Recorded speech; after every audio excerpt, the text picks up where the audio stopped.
Zero मशागत शेती किंवा झिरो बजेट शेती याबद्दल आपण थोडक्यात माहिती सांगणार आहे. मी शेतकरी आहे. आता हे बघा आमचा प्लॉट आहे. हे 12 जूनची पेरणी आहे.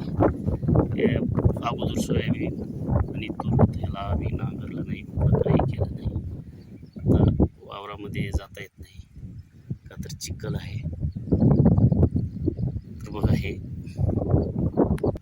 तर ह्याला आपण कुठलं बी रासायनिक फवारलेलं नाही, रासायनिक खत नाही. त्याची तास कशी मिळून गेलेत बघा. तर कुठं कुठं तण असेल असं तर आपण त्याला तणनाशक नाही आणि खुरपलं पण सुद्धा नाही. बघा हे किती मस्त पीक आलेलं आहे शून्य मशागतचं.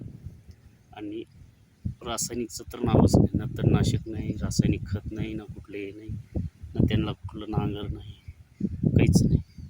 बघा हे आता पूर्ण प्लॉट 4 एकरचा प्लॉट आहे. तूर आणि सोयाबीन आणि पिकावर पीक घेतलेलं आहे. त्याला पिकाचं सुद्धा क्रॉप चेंज सुद्धा केलेलं नाही. तर कसं पीक आलं आहे बघा.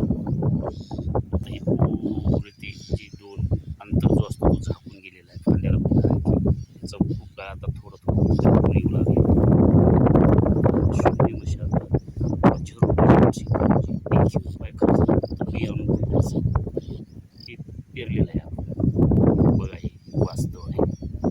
आता हे जवळपास 50 दिवसाचं पीक आहे. बघा पाऊस पडला त्याच्यामध्ये वावरात चिखल जाता नाही गेली तर तुम्हाला दाखवायला किती चांगलं नंबर 1 आहे. आणि काही आपण रासायनिक खतं टाकून किंवा रासायनिक फवारण्या करून जमिनीतले जे आपले जीवाणू ती मारतो, जमीन कडक होती, टणटणीत होती. त्याच्यामुळे ती काहीच तुम्हाला फवारायचंच असेल तर गोमूत्र, ताक, शेण किंवा साधं पाणीसुद्धा पिकाला फवारू शकतो. सायंकाळी पंपानेच तर पाणी फवारायचं पिकात उत्पन्नात तिप्पट वाढवते. आपण रासायनिक औषधं मारून जीवाणू आणि जमिनीला सुपीकतेच्या जागी नापीक करू लागलो. जमिनीतली जीवाणू आणि जे आता हे पालापाचोळा काहीच आपण काढलेला नाही. हे पालापाचोळामध्येच पोयजून सेंद्रिय बनला, सुरक्षित. रासायनिक खत आपण नाहीच. सेंद्रिय म्हणजे आपला शेणखत गाईचा जे घालतो त्याला आपण शेणखत गोबर म्हणतो. तो पण 18 महिन्याच्या नंतरच घालायचा. तो चहाच्या पत्तीसारखा भुसभुशीत झाला पाहिजे. आपण घालतो तर ते वाळलेला असतो. आपण खड्ड्यात सुद्धा त्याला कुजवत नाही.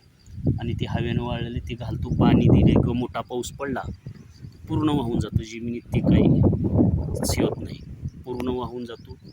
त्याचा उपयोग जमिनीत मिसळायचा असेल तर शेणखत कमीत कमी 18 महिने, जास्तीत जास्त 2-2.5 वर्ष जरी तो राबला आणि बगरासारखा किंवा असा चहाच्या पत्तीसारखा मोकळा झाला तो घातला तो खरा सेंद्रिय खत, शेणखत, आणि तो जमिनीत मिसळतो. हे प्लॉट कसं आहे उत्पन्न. तुम्ही रासायनिक खतं वापरून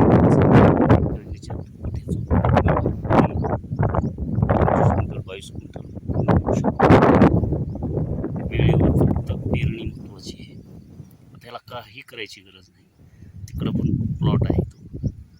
बघा हे झिरो बजेट शून्य मशागतचा प्लॉट आहे. आम्ही शेतकरी आहे, स्वतः पेरलेलं आहे. आम्ही सांगतो आम्ही काय कोणाची व्हिडिओ